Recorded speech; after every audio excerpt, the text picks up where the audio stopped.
আমার ছেলে আজকে বায়না করেছে যে সে আজকে মিস্টার নুডলসের কোরিয়ান স্পাইসি নুডলসটা খাবে। বেশ কিছুদিন ধরে বলতেছিল, তো আজকে আমি তাকে আনিয়ে খাওয়াই দেবো এরকম চিন্তাভাবনা করেছি। তো যেমন চিন্তা তেমন ভাব, তো আমি আজকে নিয়ে এসেছি।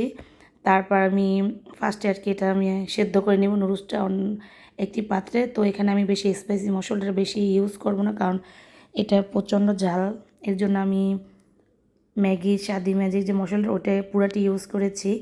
ওটা স্বাদও বারবার খেতেও ভালো লাগবে। আর অন্য একটি পাত্রে আমি তেলের সাথে একটু পেঁয়াজ দিয়েছি, কারণ এটা আমিও একটু খাবো, তাই পেঁয়াজ অল্প পরিমাণ দিয়েছি। সাফাত পেঁয়াজ একদমই পছন্দ করে না। তারপর দিয়েছি একটু পেঁয়াজ জাস্ট স্বাদের জন্য। তারপর একটি ডিম দিয়ে নিলাম, কিন্তু ডিমের সাথে আমি এক্সট্রা করে আর কোনো ঝাল বা কোনো কাঁচামরিচ ইউজ করব না, কারণ এমনিতেই এই নুডলসটা অলরেডি ঝাল হয়ে গিয়েছে, যেহেতু আমি স্পাইসি মশলা দিয়েছি। তো ডিমটি ভালো করে ভেজে নিয়ে তারপর আমি এই নুডলসের সাথে অ্যাড করে দিব। এরপর আমি এই যে স্বপ্নের টমেটো হট টমেটো সসটা দিয়েছি, আর সাথে ছিল সয়া সস সজীবের, আর একটু পানিও দিয়েছি, কারণ এটা আমি একটু ঝাল মানে ভিজা ভিজা রাখবো।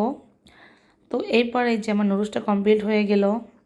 সাফওয়াত এই ধরনের নুডলস খেতে খুব পছন্দ করে, তো আমার নুডলস রেডি হয়ে গেল। সাফওয়াত কেমন হয়েছে নুডলস? ভালো হয়েছে। কেমন হয়েছে দাদা? মজা হয়েছে?